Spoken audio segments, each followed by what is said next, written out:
아버지, 저 여자한테 속고 있는 거예요. 유산에 눈이 먼 자식들. 자, 당장 나가. 여러분, 안녕하십니까? 오늘 제가 들려드릴 이야기는 실화를 바탕으로 재구성한 한 가족의 이야기입니다. 주인공은 올해 80이 된 화가 김영수 선생입니다. 평생을 캔버스 앞에서 보낸 이 노화가는 작년 가을 35살 아내와의 사이에서 아들을 얻었습니다. 그리고 얼마 전 놀라운 선언을 했습니다. 기존 자녀들과의 관계를 모두 정리하겠다고 말입니다. 이 소식이 알려지자 미술계는 물론이고 많은 사람들이 충격에 빠졌습니다. 도대체 무슨 일이 있었던 걸까요? 그 이면에는 어떤 사연들이 숨어 있을까요? 오늘 이 시간 김영수 선생의 가족사를 차근차근 들여다보면서 우리 모두가 겪을 수 있는 가족 간의 갈등과 선택에 대해 생각해보는 시간을 가져보겠습니다. 김영수 선생의 이야기를 제대로 이해하려면 먼저 그의 과거로 돌아가야 합니다. 1945년생인 김 선생은 한국 전쟁의 혼란 속에서 어린 시절을 보냈습니다. 부산 피난민촌에서 태어난 그는 어려서부터 그림 그리기를 좋아했습니다. 전쟁이 끝나고 서울로 돌아온 김 선생의 가족은 극심한 가난에 시달렸습니다. 아버지는 전쟁 후유증으로 일을 제대로 하지 못했고 어머니는 남의 집 빨래를 해주며 5 남매를 키웠습니다.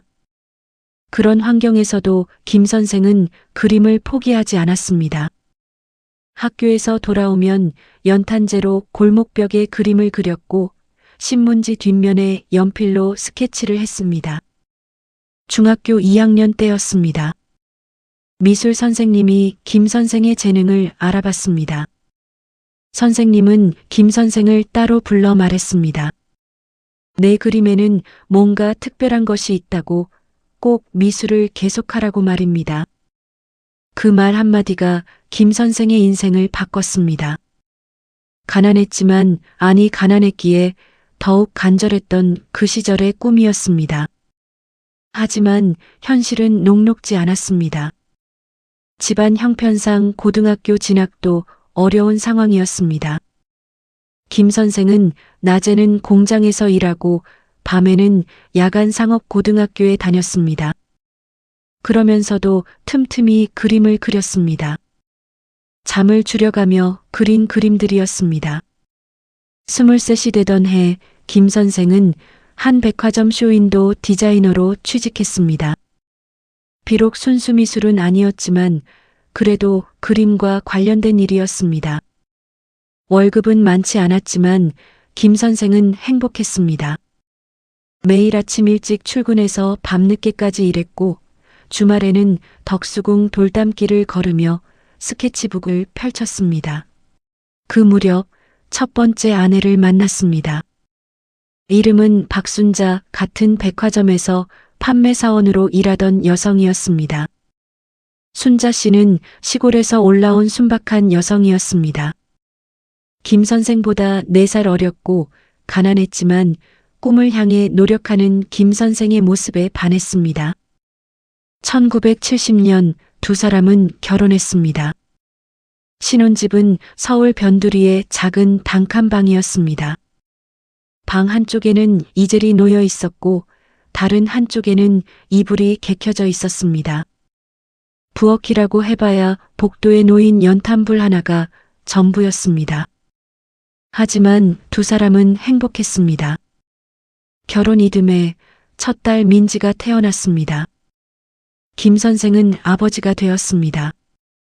그리고 2년 후 둘째 아들 성훈이가 태어났습니다. 아이들이 생기면서 생활은 더 팍팍해졌습니다. 김 선생은 백화점 일을 하면서도 밤에는 간판 그리는 일, 초상화 그리는 일 등 닥치는 대로 일을 했습니다. 그러던 중 1975년 김 선생에게 기회가 찾아왔습니다. 한 공모전에서 그의 작품이 입상한 것입니다. 상금은 많지 않았지만 김 선생에게는 그것보다 중요한 것이 있었습니다. 바로 자신의 재능을 인정받았다는 사실이었습니다. 그날 밤 김 선생은 아내에게 말했습니다. 백화점을 그만두고 전업 화가의 길을 걷고 싶다고 말입니다. 순자 씨는 걱정스러운 얼굴이었습니다. 두 아이를 키우는데 수입이 일정치 않으면 어떡하냐고 조금만 더 참으라고 말했습니다. 하지만 김 선생의 결심은 확고했습니다. 결국 김 선생은 회사를 그만뒀습니다. 그리고 본격적으로 작품 활동을 시작했습니다. 처음 몇 년은 정말 힘들었습니다. 그림이 팔리지 않았습니다. 전시회를 열어도 관람객이 몇 명 되지 않았습니다. 생활비는 아내가 식당에서 일하며 벌어온 돈으로 겨우 충당했습니다. 아이들은 자랐고 학비는 점점 늘어났습니다. 김 선생은 그림을 그리면서도 늘 미안했습니다. 아내에게, 아이들에게 미안했습니다. 다른 친구들은 안정적인 직장에서 월급을 받으며 가족을 편하게 해주는데 자신은 그림만 고집하며 가족을 고생시킨다는 생각에 괴로웠습니다. 하지만 김 선생은 붓을 놓을 수 없었습니다. 그림은 그에게 숨이었고 삶의 이유였습니다. 캔버스 앞에 서면 모든 걱정과 고민이 사라졌습니다. 물감 냄새를 맡으면 살아있다는 느낌이 들었습니다. 1980년대 중반 김 선생의 그림이 조금씩 알려지기 시작했습니다. 한 갤러리에서 개인전을 열었고 몇 점의 그림이 팔렸습니다. 많은 돈은 아니었지만 김 선생에게는 큰 위안이 되었습니다. 아내도 기뻐했습니다. 드디어 남편의 노력이 결실을 맺는구나 싶었습니다. 그 무렵 셋째 딸 수진이가 태어났습니다. 40대 중반의 늦은 나이에 얻은 막내딸이었습니다. 김 선생은 이 아이에게 특별한 애정을 쏟았습니다. 앞선 두 아이를 키울 때는 너무 가난해서 제대로 돌보지 못했다는 미안함이 있었기 때문입니다. 1990년대 들어 김 선생의 그림은 본격적으로 인정받기 시작했습니다. 대형 갤러리에서 전시 제안이 들어왔고 미술 평론가들이 그의 작품을 주목했습니다. 그림 가격도 오르기 시작했습니다. 50대 중반에 이르러서야 김 선생은 비로소 경제적 안정을 찾았습니다. 하지만 성공은 예상치 못한 문제를 가져왔습니다. 바로 가족 간의 균열이었습니다. 김 선생이 그림에 몰두하는 시간이 길어지면서 아내와의 대화는 줄어들었습니다. 아이들과도 점점 소원해졌습니다. 전시회 준비, 작품 활동, 인터뷰 등으로 김 선생의 일정은 빠듯했습니다. 첫째 민지는 대학을 졸업하고 취직했습니다. 둘째 성훈이도 사회생활을 시작했습니다. 막내 수진이는 고등학생이 되었습니다. 아이들은 각자의 삶을 살아가기 시작했고 가족이 함께하는 시간은 점점 줄어들었습니다. 그러던 2000년 어느 날 순자 씨가 쓰러졌습니다. 병원에서 진단받은 병명은 말기 위암이었습니다. 갑작스러운 소식에 온 가족이 충격에 빠졌습니다. 김 선생은 자신을 자책했습니다. 그동안 아내가 아프다고 했을 때 제대로 살피지 못했던 것, 병원에 가보라는 말도 제대로 하지 않았던 것들이 후회로 밀려왔습니다. 순자 씨는 6개월을 버티지 못하고 세상을 떠났습니다. 30년을 함께 산 아내였습니다. 가난했던 시절을 함께 견뎌낸 동반자였습니다. 김 선생은 큰 상실감에 빠졌습니다. 몇 달 동안 그림을 그리지 못했습니다. 붓을 잡으려 해도 손이 떨렸습니다. 자녀들도 슬퍼했지만 각자의 생활이 있었습니다. 민지는 결혼을 앞두고 있었고 성훈이는 회사 일로 바빴습니다. 수진이는 대학 입시를 준비하고 있었습니다. 아이들은 일주일에 한두 번씩 아버지를 찾아왔지만 김 선생의 외로움을 달래주기에는 부족했습니다. 1년이 지났습니다. 김 선생은 천천히 일상으로 돌아왔습니다. 다시 붓을 잡았고 전시회를 열었습니다. 하지만 집으로 돌아오면 빈집이 그를 맞이했습니다. 텅 빈 거실, 냉장고에 반찬 하나, 조용한 저녁 시간이 그를 괴롭혔습니다. 그 무렵 김 선생은 한 미술학원에서 강의를 시작했습니다. 일주일에 2번 젊은 작가들에게 그림을 가르치는 일이었습니다. 그곳에서 이수진을 만났습니다. 당시 33이었던 이수진은 대학에서 서양화를 전공하고 프랑스 유학을 다녀온 재원이었습니다. 처음에는 스승과 제자의 관계였습니다. 이수진은 김 선생의 그림을 존경했고 김 선생은 이수진의 재능을 높이 샀습니다. 두 사람은 그림에 대해 이야기하며 시간을 보냈습니다. 나이 차이에도 불구하고 예술에 대한 열정은 두 사람을 가깝게 만들었습니다. 몇 달 후 두 사람의 관계가 달라졌습니다. 이수진은 외로운 김 선생을 위로했고 김 선생은 이수진의 젊음에 이끌렸습니다. 40살 가까운 나이 차이였지만 두 사람은 서로에게 빠져들었습니다. 2002년 가을 김 선생은 자녀들을 불러 모았습니다. 그리고 이수진과 재혼하겠다고 선언했습니다. 자녀들은 반대했습니다. 특히 첫째 민지는 강하게 반발했습니다. 어머니가 돌아가신 지 겨우 2년밖에 안 됐는데 그것도 자기보다 어린 여자와 결혼한다는 것을 도저히 받아들일 수 없다고 했습니다. 둘째 성훈이도 우려를 표했습니다. 아버지가 나이가 많은데 젊은 여자와 결혼하면 나중에 문제가 생길 수 있다고 신중하게 생각해달라고 부탁했습니다. 막내 수진이는 아무 말도 하지 않고 울기만 했습니다. 하지만 김 선생의 결심은 확고했습니다. 자신은 아직 늙지 않았다고 여생을 외롭게 보내고 싶지 않다고 말했습니다. 이수진은 자신을 진심으로 이해해주는 사람이라고 예술적 동반자라고 강조했습니다. 결국 2003년 봄 김 선생과 이수진은 결혼했습니다. 결혼식은 조촐하게 치러졌습니다. 자녀들 중 누구도 참석하지 않았습니다. 대신 미술계 인사들과 이수진의 가족들만 참석했습니다. 김 선생은 섭섭했지만 이수진이 있었기에 견딜 수 있었습니다. 신혼 초기 김 선생과 이수진은 행복했습니다. 이수진은 김 선생의 작품 활동을 적극적으로 도왔습니다. 전시회 준비, 작품 관리, 일정 조율 등을 맡아서 했습니다.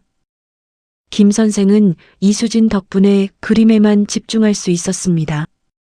하지만 자녀들과의 관계는 점점 멀어졌습니다. 명절에도 찾아오지 않았고 전화도 뜸했습니다. 김 선생은 섭섭했지만 이해한다고 생각했습니다. 시간이 지나면 나아질 거라고 믿었습니다. 2015년 김 선생이 70이 되던 해였습니다. 이수진이 놀라운 소식을 전했습니다.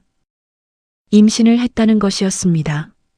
40대 중반의 늦은 나이였지만 검사 결과 아이는 건강했습니다. 김 선생은 기뻤습니다. 70 나이에 아버지가 된다는 것이 믿기지 않았지만 새로운 생명이 온다는 사실에 설렜습니다. 하지만 기존 자녀들의 반응은 싸늘했습니다. 첫째 민지는 전화로 따졌습니다. 할아버지 나이에 무슨 아이냐고 책임질 수 있느냐고 물었습니다. 둘째 성훈이는 재산 문제를 걱정했습니다. 막내 수진이는 아예 연락을 끊어버렸습니다. 그해 가을 아들이 태어났습니다. 이름은 준서였습니다. 김 선생은 환희에 젖었습니다. 70평생을 살면서 느껴보지 못한 기쁨이었습니다. 작은 손가락, 작은 발가락, 그 모든 것이 신비롭고 사랑스러웠습니다. 이수진은 헌신적인 어머니였습니다. 밤낮 없이 아기를 돌봤고 김 선생의 뒷바라지도 소홀히 하지 않았습니다. 김 선생은 이수진에게 고마웠고 미안했습니다. 젊은 나이에 노인의 아이를 낳아 키우는 것이 얼마나 힘든 일인지 알았기 때문입니다. 준서가 돌이 되던 날 김 선생은 기존 자녀들에게 연락했습니다. 손자의 돌잔치에 와달라고 부탁했습니다. 하지만 아무도 오지 않았습니다. 민지는 바쁘다며 거절했고 성훈이는 해외 출장이라고 했습니다. 수진이는 전화도 받지 않았습니다. 그날 김 선생은 서글펐습니다.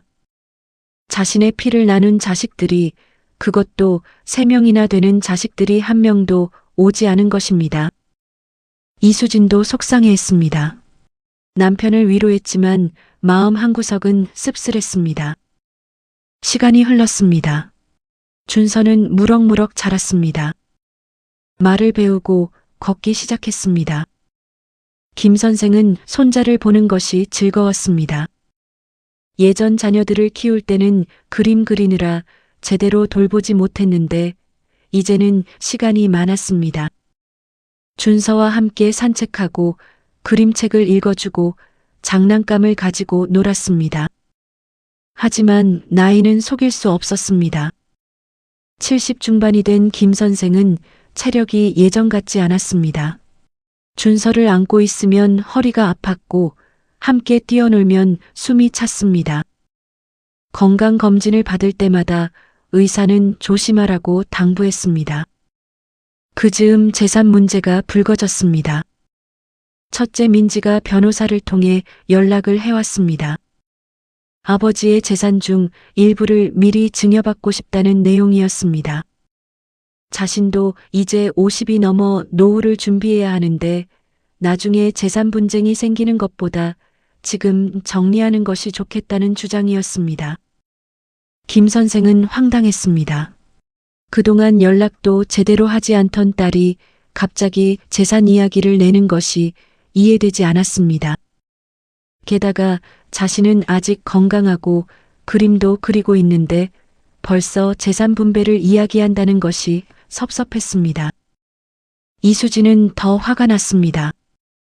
남편을 돌보지도 않으면서 재산만 챙기려 한다며 분개했습니다. 김 선생에게 절대 응하지 말라고 강하게 주장했습니다. 둘째 성훈이도 비슷한 요구를 해왔습니다. 자신은 사업 자금이 필요한데 아버지가 가지고 있는 그림 중 몇 점을 팔아서 도와달라는 것이었습니다. 나중에 꼭 갚겠다고 약속했지만 김 선생은 신뢰할 수 없었습니다. 막내 수진이도 마찬가지였습니다. 결혼 자금이 필요하다며 돈을 요구했습니다. 김 선생은 답답했습니다. 자녀들이 자신을 ATM처럼 여기는 것 같았습니다. 사랑과 관심은 주지 않으면서 필요할 때만 찾아오는 것이 서글펐습니다. 결국 김 선생은 모든 요구를 거절했습니다. 자녀들은 분개했습니다. 민지는 새 부인에게 휘둘린다며 아버지를 비난했고 성훈이는 배은망덕하다고 소리쳤습니다. 수진이는 아예 연락을 끊어버렸습니다. 이 일을 계기로 김 선생과 기존 자녀들의 관계는 완전히 틀어졌습니다. 몇 년간 아무런 연락이 없었습니다. 명절에도 김 선생의 생일에도 어떤 연락도 오지 않았습니다. 김 선생은 외로웠지만 한편으로는 홀가분했습니다. 더 이상 자녀들 때문에 마음 아파하지 않아도 되니까요. 2023년 김 선생은 80생일을 맞았습니다. 이수진은 작은 파티를 준비했습니다. 미술계 인사들과 친구들이 모였습니다. 하지만 기존 자녀들은 아무도 오지 않았습니다. 초대장을 보냈지만 답장조차 없었습니다. 파티가 끝난 후 김 선생은 이수진에게 말했습니다. 이제 정리할 때가 된 것 같다고, 자신의 남은 인생을 명확하게 정리하고 싶다고 말했습니다. 이수진은 남편의 손을 꼭 잡았습니다. 며칠 후 김 선생은 변호사를 찾아갔습니다. 유언장을 새로 작성하고 재산 분배 계획을 세웠습니다. 모든 재산은 이수진과 준서에게 남기기로 결정했습니다. 기존 자녀들에게는 법정 최소 상속분만 남기기로 했습니다. 변호사는 걱정스럽게 물었습니다. 나중에 분쟁이 생길 수 있다고 신중하게 생각해 보라고 조언했습니다. 하지만 김 선생의 결심은 확고했습니다. 자신을 돌보지 않은 자녀들에게 재산을 물려줄 이유가 없다고 자신이 사랑하는 사람들에게 남기고 싶다고 말했습니다. 그해 가을, 준서가 초등학교에 입학했습니다. 8살이 된 준서는 영리하고 건강한 아이로 자랐습니다. 김 선생은 손자가 자랑스러웠습니다. 이 아이의 미래를 위해 무엇이든 하고 싶었습니다. 하지만 건강이 염려되었습니다. 최근 들어 자주 어지럽고 기억력도 떨어졌습니다. 병원에서는 노안이라고 했지만 김 선생은 불안했습니다. 자신에게 얼마나 시간이 남았을지 알 수 없었습니다. 이수진도 걱정이 많아졌습니다. 남편이 나이가 많다 보니 언젠가는 홀로 준서를 키워야 할 날이 올 것이었습니다. 그래서 더욱 철저하게 준비하고 싶었습니다. 경제적으로도 법적으로도 확실하게 보장받고 싶었습니다. 2024년 초 김 선생은 새 집으로 이사했습니다. 서울 외곽의 조용한 주택가에 있는 집이었습니다. 넓은 정원이 있어서 준서가 뛰어놀기 좋았고 2층에는 김 선생의 작업실이 있었습니다. 이사하면서 김 선생은 과거와의 단절을 생각했습니다. 새 집, 새 시작, 새로운 가족과 함께하는 삶이었습니다. 기존 자녀들에게는 새 주소를 알리지 않았습니다. 어차피 찾아오지도 않을 사람들에게 굳이 알릴 필요가 없다고 생각했습니다. 그해 봄, 김 선생의 대규모 회고전이 열렸습니다. 50년 화업을 정리하는 전시회였습니다. 많은 사람들이 찾아왔고 언론의 주목도 받았습니다.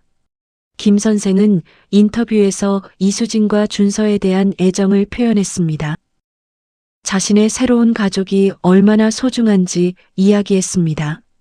그런데 전시의 마지막 날 예상치 못한 일이 벌어졌습니다.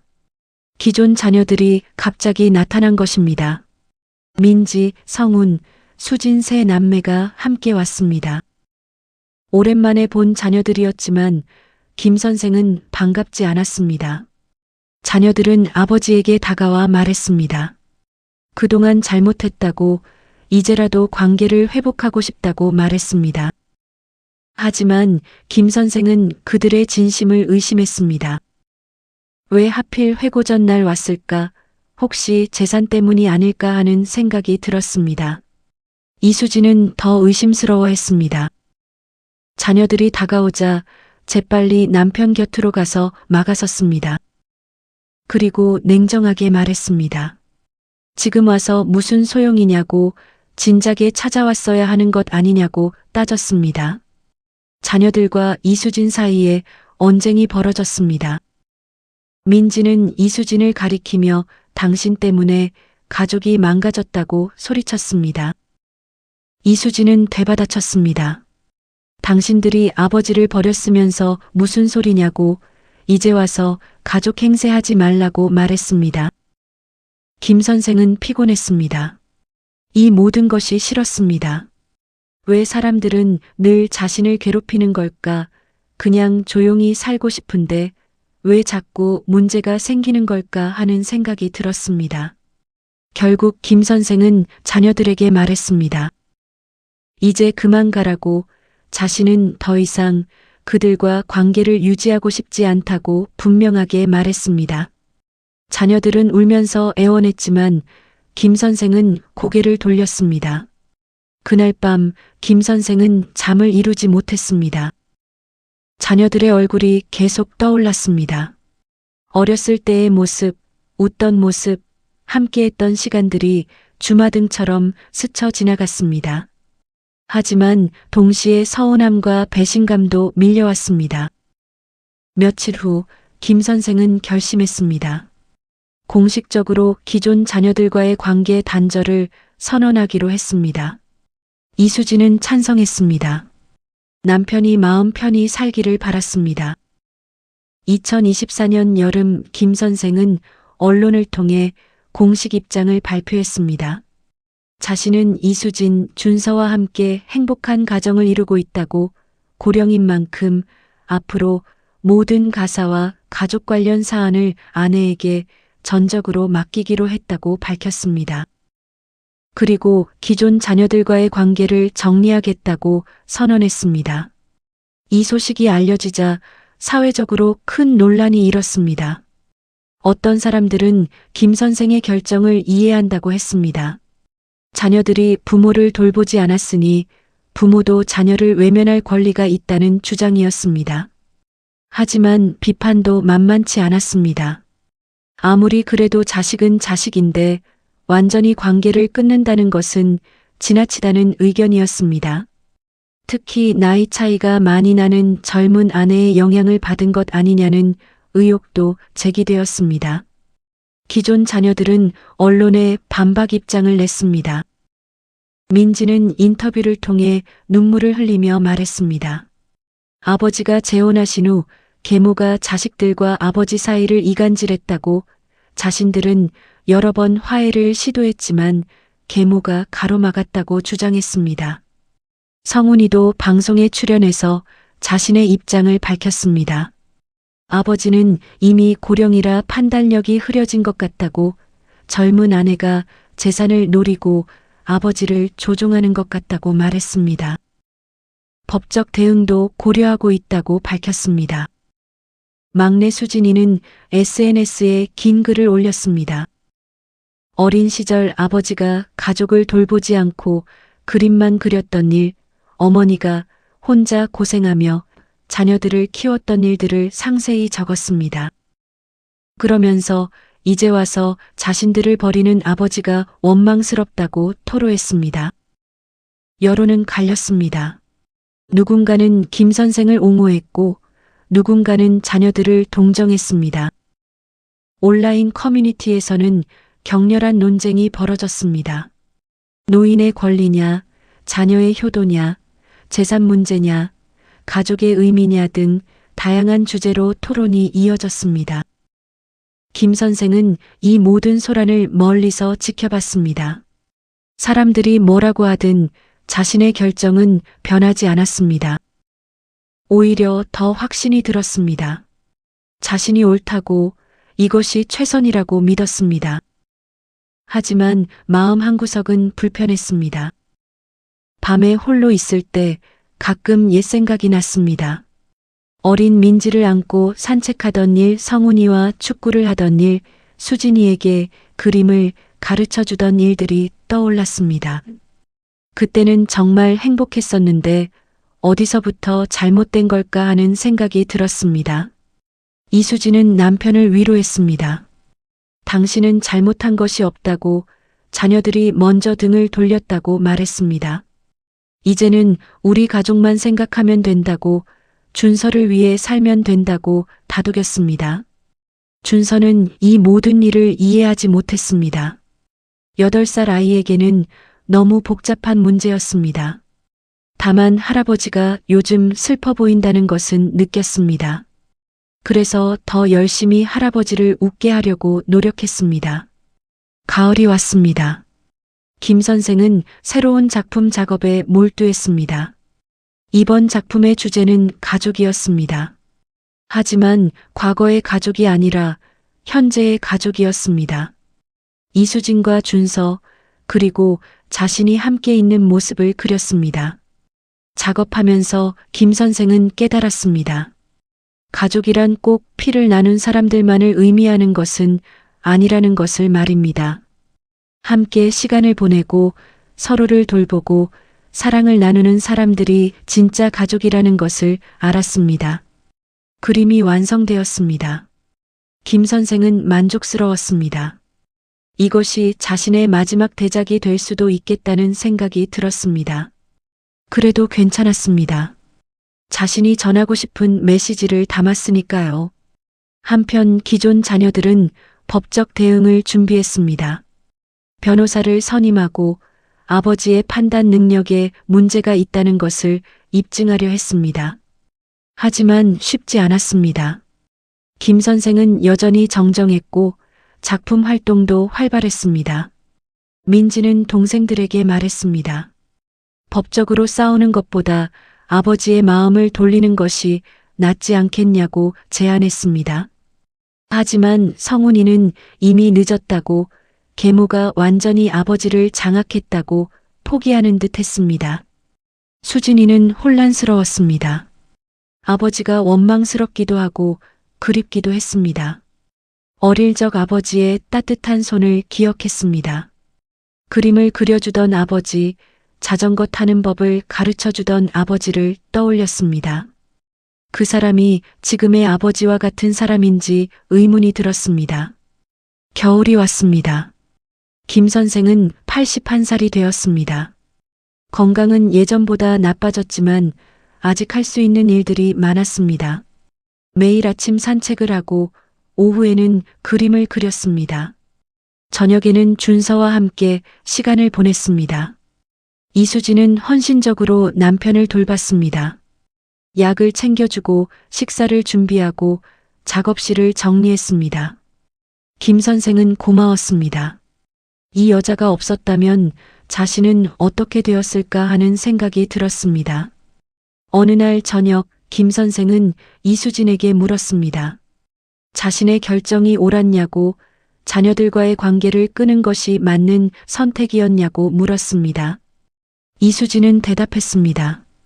옳고 그름의 문제가 아니라 당신이 선택한 길이라고, 그 선택을 후회하지 말라고 말했습니다.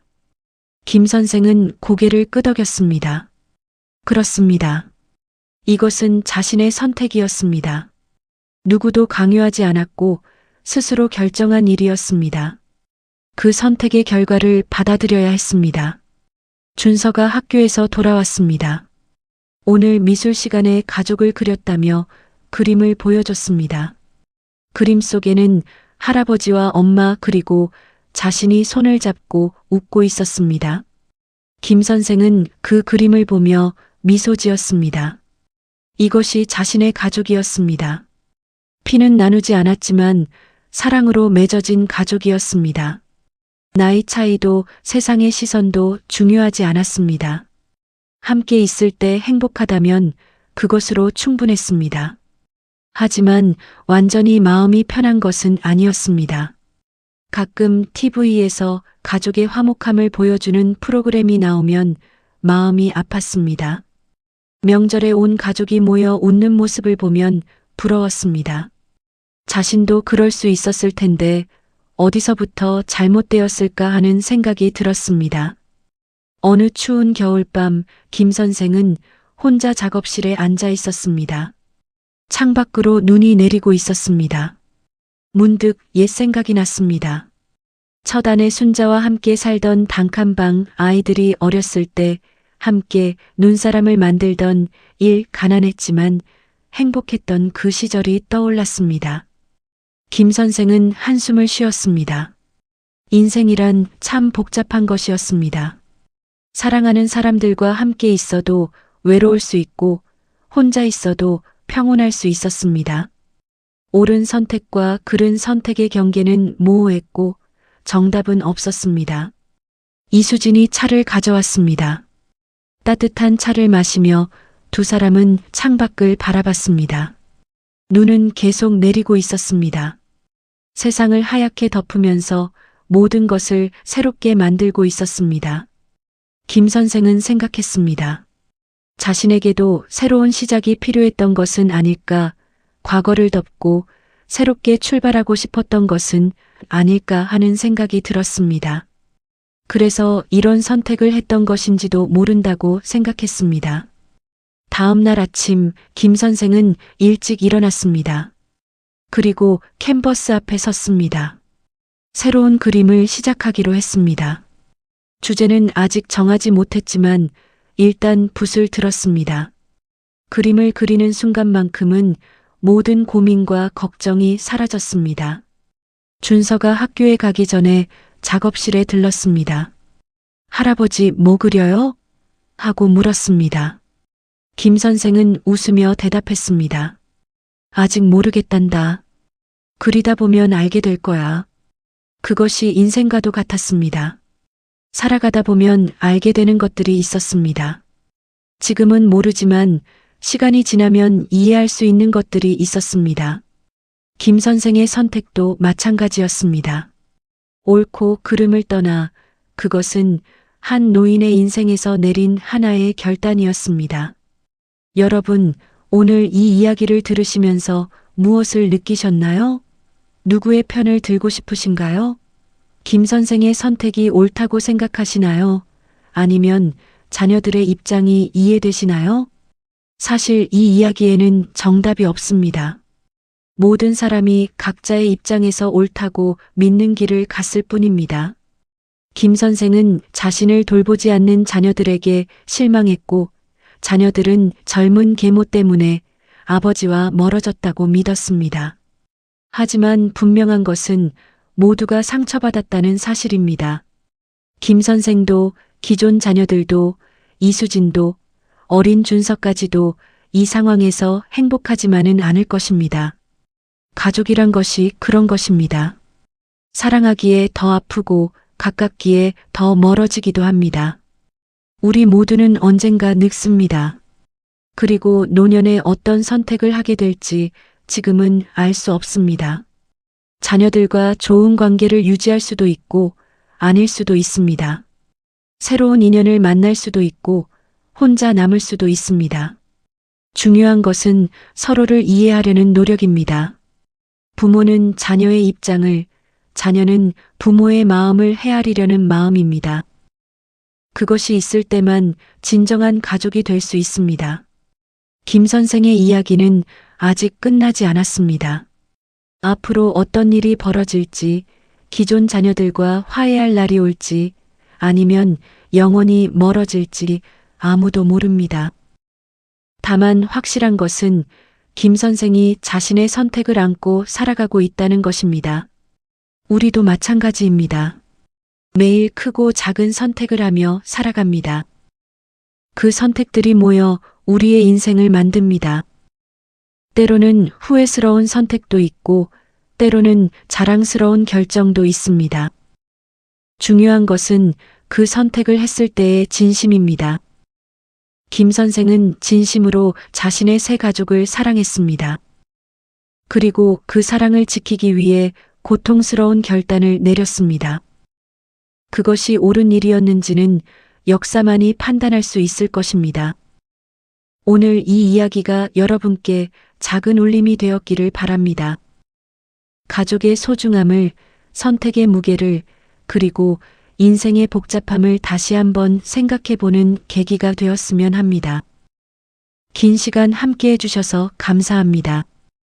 여러분 모두 사랑하는 가족들과 행복한 시간 보내시기를 바랍니다. 안녕히 계십시오.